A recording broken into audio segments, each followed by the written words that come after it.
எக்ஸாம்ஸ்ல நீங்க இப்போ என்டர் ஆயிட்டீங்க. சொன்னாரு 200 கேள்விகள் இருக்கு, 3 மணி நேரம் டைம் இருக்கு அப்படின்னு சொல்லிட்டு. எனக்கு இப்போ ப்ரெசென்டா என்ன பேட்டர்ன் என்னங்கிறது எனக்கு தெரியாது. பட் ஆனால் அவர் சொன்ன அந்த கொஸ்டின் நான் ரொம்ப இதில் பார்த்தேன் ட்விட்டரில். 3 மூட்டைகள், ஒவ்வொரு மூட்டையிலும் 30 மாம்பழம் இருக்கு, 30 டோல்கேட்டை தாண்டி போகணும். ஒவ்வொரு டோல்கேட்லையும் ஒரு மூட்டை மாம்பழத்துக்கு ஒரு மாம்பழம் நீங்க எடுத்து கொடுக்கணும். கடைசியில் எவ்வளவு மாம்பழம் இருக்குங்கிறதான் கேள்வி ட்விட்டர்ல இருந்தது. பார்த்தோன்னா நினைச்சேன், எனக்கு கேட் ப்ரிப்பேர் பண்ணியிருக்கேன் இல்லையா, அதனால பார்த்தோன்னா ஃபர்ஸ்டே 0 போட்டு தான் நினைச்சேன்.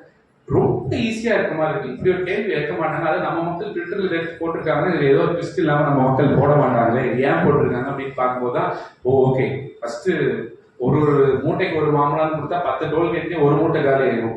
அடுத்து மறுபடியும் ஒவ்வொரு மூட்டைக்குன்னா 2 மூட்டை தான் இருக்கும். அடுத்து 15 டோல்கேட்ல 2வது மூட்டை காலி ஆயிடும். இப்ப கடைசியா 5 டோல்கேட்டுக்கு நம்ம கையில ஒரு மூட்டை தான் இருக்கும். ஒவ்வொரு மாம்பழம் கொடுத்தா 25 மாம்பழம் பாக்கி இருக்கும் அப்படிங்கிறது எனக்கு புரிஞ்சுது. அப்புறம் கீழே போய் பார்த்தா அதான் கரெக்ட் ஆன்சர் நிறைய பேர் போட்டிருந்தாங்க.